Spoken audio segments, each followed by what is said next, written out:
ये अंश कर्म, उसके फल और मृत्यु के बाद की गति, स्वर्ग या नरक, इन सब पर बात करते हैं।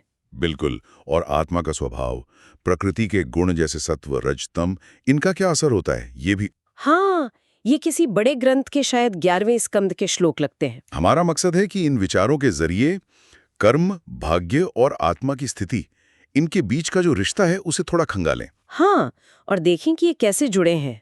तो चलिए शुरू करते हैं ये गहरी पड़ताल। बिल्कुल। ये अंश ना अस्तित्व का एक चक्रीय नजरिया दिखाते हैं। मतलब सब कुछ घूम फिर कर आता है, हाँ, और वो वजह भी जो इसे चलाती हैं। जैसा इस ग्रंथ परंपरा में बताया गया है।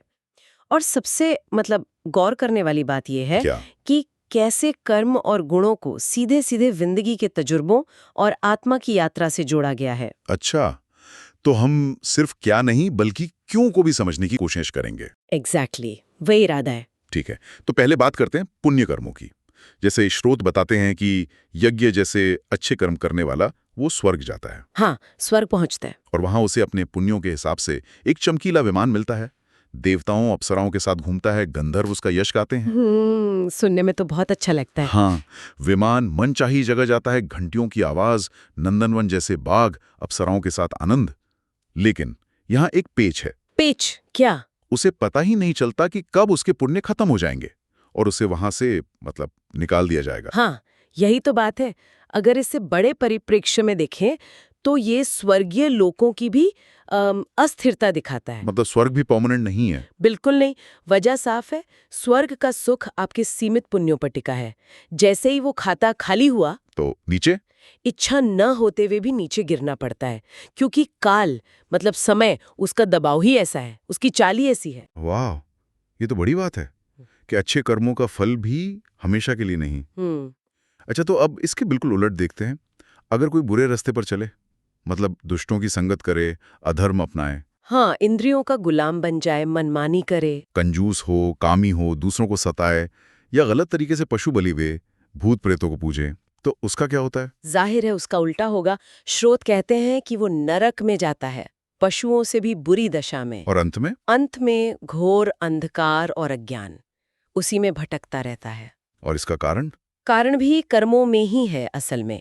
गलत इच्छाएं, काम, लोभ, क्रूरता और सबसे बढ़कर अज्ञान। यह रास्ता इंसान को असलियत से, परमार्थ से बहुत दूर ले जाता है और दुख और बार बार जन्म मरण के चक्कर में फंसा देता है। तो ये वाकई सोचने पे मजबूर करता है कि हमारे कर्मों का चुनाव कितना कितना निर्णायक है। बिल्कुल, उसके नतीजे कितने गंभीर हो सकते हैं। तो कर्मों के फल समझ आते हैं, स्वर्ग का सुख या नरक का दुख। पर ये कर्म होते कैसे हैं? हम करते क्यों हैं?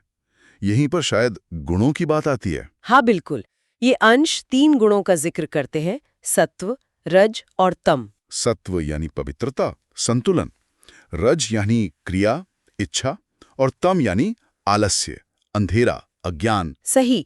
और कहा गया है कि यही गुण इंद्रियों के जरिए जीव को कर्म करने पर मजबूर करते हैं। अच्छा, हम खुद नहीं करते, ये गुण करवाते हैं। एक तरह से हाँ। और अज्ञान की वजह से जीव क्या करता है, वो खुद को ही कर्ता मान लेता है। मैंने किया। हाँ, मैंने किया। वो सोचता है कि ये जो हो रहा है वो इन गुणों और इंद्रियों का ही काम है और वो खुद वही है। और फिर वो सुख दुख भोगता है। बिल्कुल। और जब तक ये भेदभाव, ये मैं, मेरा, यह अभिमान गुणों के कारण बना रहता है, तब तक आत्मा पराधीन रहती है, दूसरों के वश में, काल और कर्म के अधीन। ये थोड़ा पेचीदा लगता है, नहीं? नहीं, वो असंग है, किसी से जुड़ी नहीं, वो साक्षी है, बस देखती है। तो फिर बंधन क्यों? यही तो सवाल है। फिर भी इन गुणों के साथ जुड़ने की वजह से, उनके संग के कारण वो बंधी हुई महसूस करती है।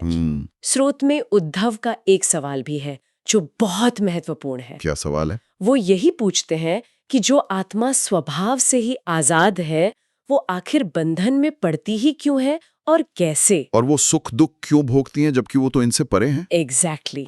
और ये भी कि बंधे हुए और आजाद इंसान के लक्षण क्या हैं? वो जीते कैसे हैं, खाते पीते कैसे हैं, चलते फिरते कैसे हैं? ये सवाल वाकई आत्मा की असलियत और उसके दुनियावी अनुभव के बीच के तनाव को दिखाते हैं। हाँ बिल्कुल।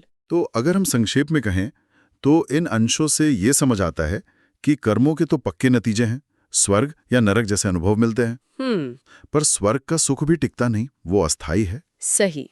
और असली उलझन जो है वो आत्मा का प्रकृति के गुणों से जुड़ जाना है और उससे पैदा हुआ मैं मेरा का भाव, यही बंधन है। बिल्कुल सही। और इन अंशों पर सोचने के बाद ना एक गहरा सवाल मन में उठता है। क्या सवाल? कि अगर आत्मा स्वभाव से ही मुक्त है, असंग है, तो वो पहली कड़ी कौन सी है, वो पहला मूवमेंट कौन सा था जब वो इन गुणों और कर्मों के जाल में फंसी? ये तो बड़ा गहरा सवाल है। शुरुआत कहाँ से हुई? हाँ, और क्या इन स्रोतों में या शायद आगे के श्लोकों में इस जाल से निकलने का कोई रास्ता भी सुझाया गया है? ये सवाल हमें वाकई आगे और खोजने के लिए प्रेरित करता है। बिल्कुल।